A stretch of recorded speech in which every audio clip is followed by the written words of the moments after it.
Lisa here, your South Carolina realtor. I am coming to you on today to give you the step-by-step process on what it will take for you to get prepared to purchase your home.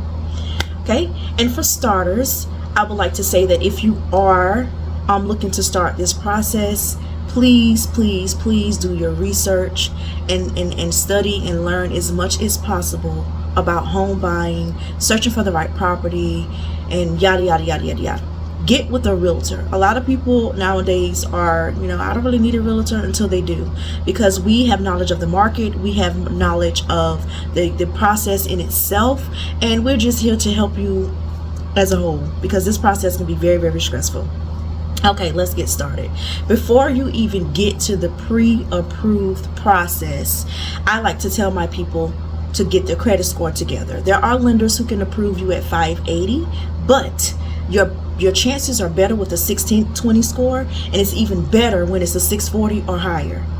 Try to get it as high as possible. Make sure your DTI, your debt to income ratio, is also low. Let me give you an example of that. If you make $50,000 a year, you don't want your debt to be 30% of that. That's a little too high. So keep it under 30%. and you'll be good to go. Also, saving. There are a lot of people that's coming in and say, I only have like 2,000 saved, 5,000 saved. That could be good if you don't have to put down a down payment. But most of the time with FHA, you do have to put 3.5% down. And with USDA and VA, you don't have to put anything down, but then you have your closing costs. Closing costs can range from 3 to 4% of the home's price. So when you do the math on that, I want to say with a $180,000 loan, you're looking at anywhere from 5 to 7K in closing costs. So save. There's also, with me, I know that I negotiate for the sellers to cover the closing costs. It's not always the case. There are some sellers who are willing to do that. There are others who they're just not going to do it. So just make sure that you're saving your money. Even if the seller is willing to cover a portion of the closing costs, you still will need to have something to bring to the closing table. You also have taxes, you have fees, other things, inspections, appraisals that needs to be paid for. So you want to make sure you have money to cover those things as well. I do not advise trying to do these things check by check. It won't be a successful home buying process, and it will stress you out because we can't really give you numbers up front, and that's the hard part about this. So an appraisal can be $850 or lower. Some could be a little higher. I can't really tell you because it depends, right? So, and all of that you don't know until the underwriting process starts. So it's extremely important to make sure you do have money saved.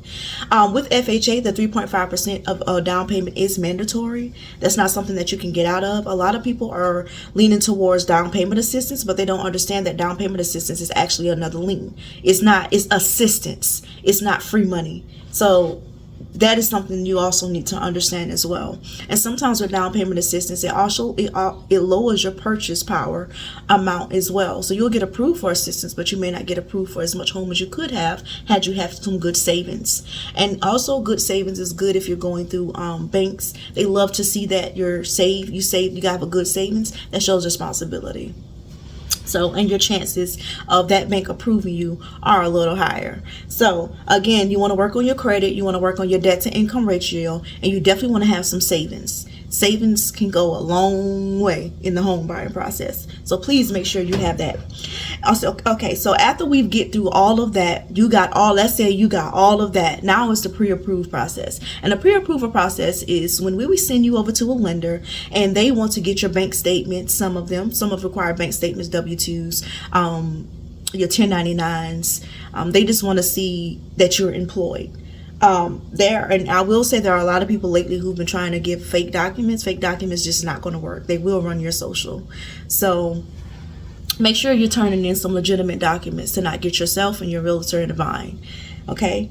I will also say that there are a lot of lenders who are charging fees up front now for this, and they can kind of range. Some of them will charge at closing, but a lot of them are getting their money up front now. And one of my lenders, she charges $73. I'm not sure what all lenders charge. We really won't know until we reach out to them. And I'm starting to get numbers for each of my lenders up front so that depending on your credit score, I know who to send you to and you can be prepared for that. I will also say that if you don't have that fee, you may not be quite ready to buy a home. Okay. So and I say that because prioritizing is important. So after you went through all of that, then we will pull, after the lender will determine which loan will be best for you. Our loan options, like I mentioned before, you have USDA, that's no down payment, that is a rural housing loan. And then you have the VA loan, which is, you know, military. You have FHA, which is typical with most home buying process. Most people end up with FHA, which is a 3.5% down payment. Remember, VA and USDA is not, they don't have down payments, all right? So that's 100% financing. Conventional down payment. Conventional loan can start from 3 to 20%. It can range from 3 to 20% down payment. This loan is not given out to many. If you do have a really high credit score and you have a great savings, this loan would be for you. This loan doesn't have as much stipulations as the others. You can purchase pretty much any property you want. And I say that because some properties need work, and with FHA and VA and USDA, they rather the homes be move-in ready. So that loan is it's not for everybody because your down payment can get high, but it is for those who want to purchase pretty much a property that they can kind of fix up themselves. Alrighty, so after we go through all of that, after we get you an approval amount, what do we do next? The lender calls and say, I have a pre-approved letter for Joanna, and Joanna is approved for $250,000. We start shopping. But before we start shopping, we need to know, which is the process that I do in the beginning, what are you looking for? And when I say what are you looking for, don't tell me I want a home in the suburbs, in a subdivision. That doesn't give us anything. How many beds, how many bathrooms, square footage? Are you looking for a garage? Do you need an additional space? Are you looking for an island in the kitchen? Are you looking for a big kitchen, a small kitchen, you know, a big yard? Do you want close neighbors? Those details help, right? And so what I normally do is I send you homes. I send you homes, but then we're going to go through the elimination round, right? And so with the elimination round, you're going to give me your top 5, right? But then we're going to eliminate again, and we're going to look at your top 3, and we're going to go see your top 3. There has been some rules and things that have changed in real estate that a lot of you don't know about. So now they are cracking down with the showing so many different houses. So it is imperative that you choose your top 3, and we go see those. If you see your top 3, and it's a must that you see those last 2, we maybe can work something out, but I prefer for you to see your top 3, because in a nutshell, a lot of these websites, or the links that we provide, they have a whole lot of pictures, so you can kind of see what you like and what you don't like. It is a little different seeing it in person, but you can look on the pictures. You can see a bathroom is yellow. You can see that, you know, something has wallpaper or carpet or something that you don't prefer in a home. So like I say, details matter. Hardwood floors, if that's something that you prefer, make sure you include that in your details. It will take you a long way. Alrighty, and so after we went through that process and we have found, so after we go through that process and we have found your home, we are then going to type up an offer. If your offer is accepted, keyword if, not all sellers will accept your offer. So if your offer is accepted and we decide, okay, we're going to, you know, go through with this home, we are going to send everything over to the lawyer, you know, and then they're going to, you know, reach out with the wiring instructions. $500 earnest money is the minimum, but earnest money can go a little higher as well, $1,000, $3,000, or, you know, whatever you have to put down to say, hey, I am serious about buying this home. Here is money for you to hold this house for me and pull it off the market. That is typically what your earnest money is, right? So that's why I say it is crucial that you have savings, because money is going to go in places that you know, you're just going to have a headache if you don't understand. So it's good, you know, that you're getting this information so that you can know, okay, before I buy my home, I need X, Y, Z, because you need to make sure you have your ducks all the way in order. That process makes it smooth for you, and it makes it smooth for us, right? Okay, and so once, and I'm giving you the process in a nutshell without, you know, making it a 40-minute video. But it's pretty much, pretty much what it is, So after we do all that, you have your inspections that have to be booked. So you have your home inspection that, we say that, you should get. Seller don't always cover your home warranties. So you need to make sure you have at least $600 to $700 saved for that. If you want to get that. Some people rather have a home warranty. Some, just like, hey, I'll get it later. Cool. It is optional, but I do suggest at some point you do get a home warranty.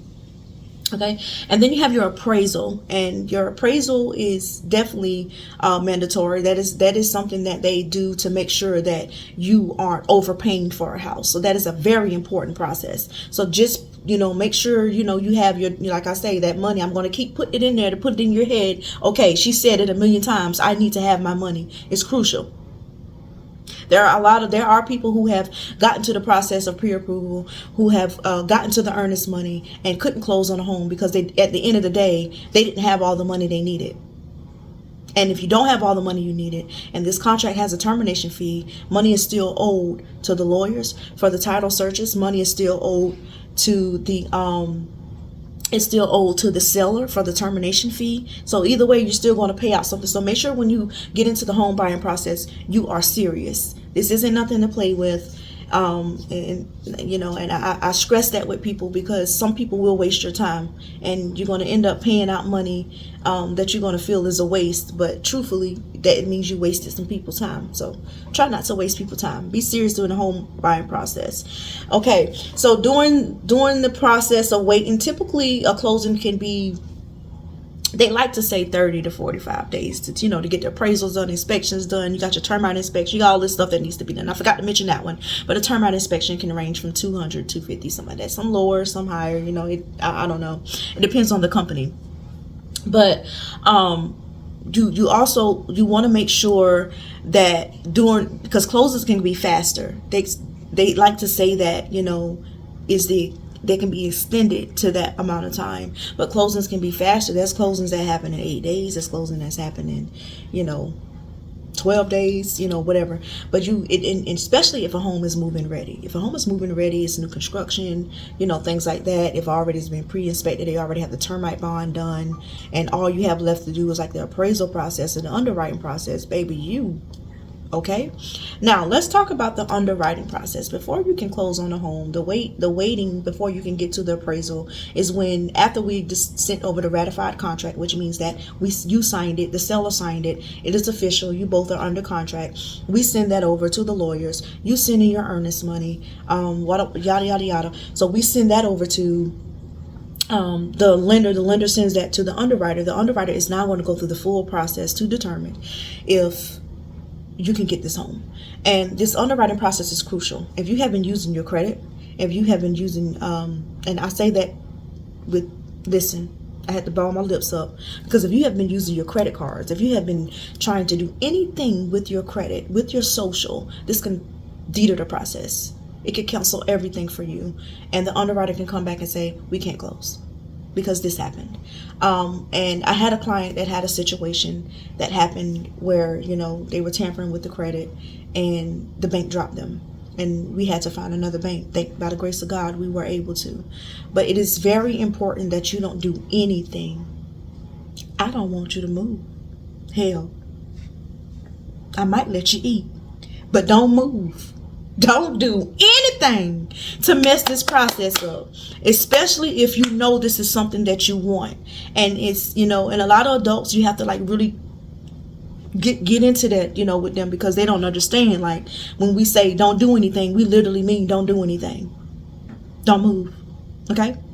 Go to work, go home, get your little food, and lay down. Don't do nothing else. Because a lot of people mess themselves up. They go buy a car. They go purchase something on the credit card. They're trying to, dispute things in the middle of the process. All of that can actually mess you up. And you have to start the process over. You may be able to find a bank to pick you back up, or they may tell you got to wait a few months now. So just do all you can to just stay still. Okay?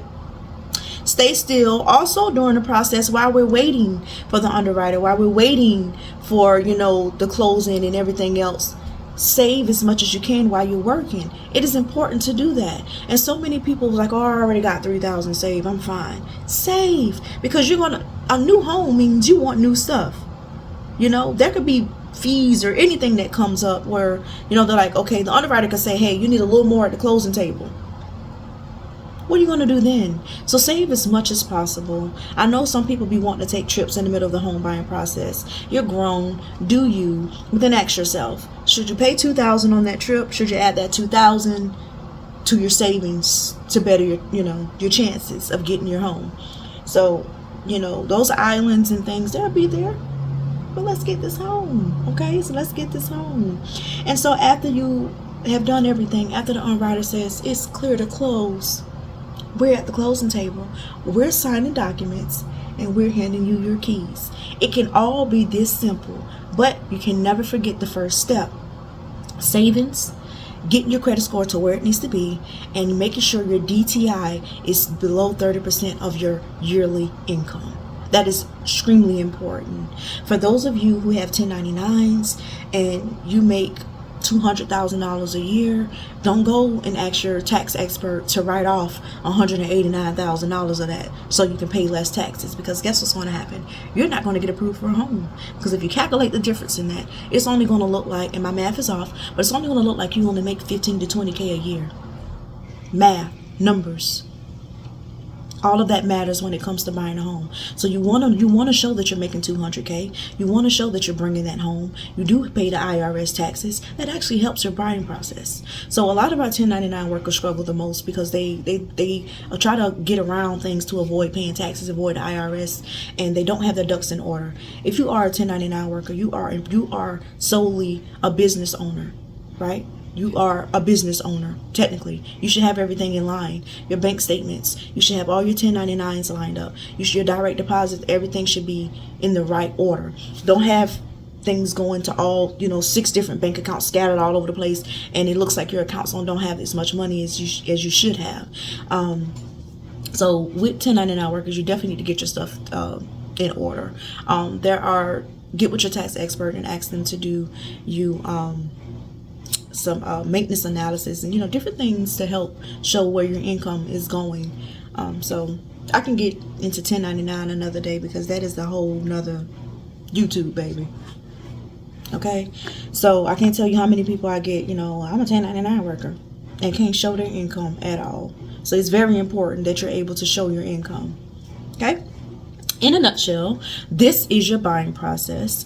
Anybody can tell you I am open to questions. However, if you are contracted or already working with a realtor, please ask your realtor these questions. If they aren't willing to answer them, fire them and hire me. And I mean that, because I want to make sure that you know what you're signing and you're understanding what you're signing. It's very important. I can tell you all day, this is a buyer document of understanding. But if you don't understand it, you're just signing your life away for nothing. I can tell you anything. So it is very crucial that you know what you're signing, right? And understanding what you're signing. 2 different things. I can tell you the document, that's what. But when I read and explain it to you, that's when you understand what you're signing. It makes your home buying process easier, and you can tell your family and friends that Jalisa Clark told me the process. She told me everything in a nutshell. You're able to tell your friends how it's going to be and make sure they are saving, they got their DTI together, and that they have their credit together, and you send them to me. All right. That's it. That's all. And if you think you're ready after listening to all of this, do not hesitate to contact me. My information will definitely be in the description below. And how dare you watch my video without subscribing? Make sure you subscribe, make sure you follow, make sure you also share this video. Until next time.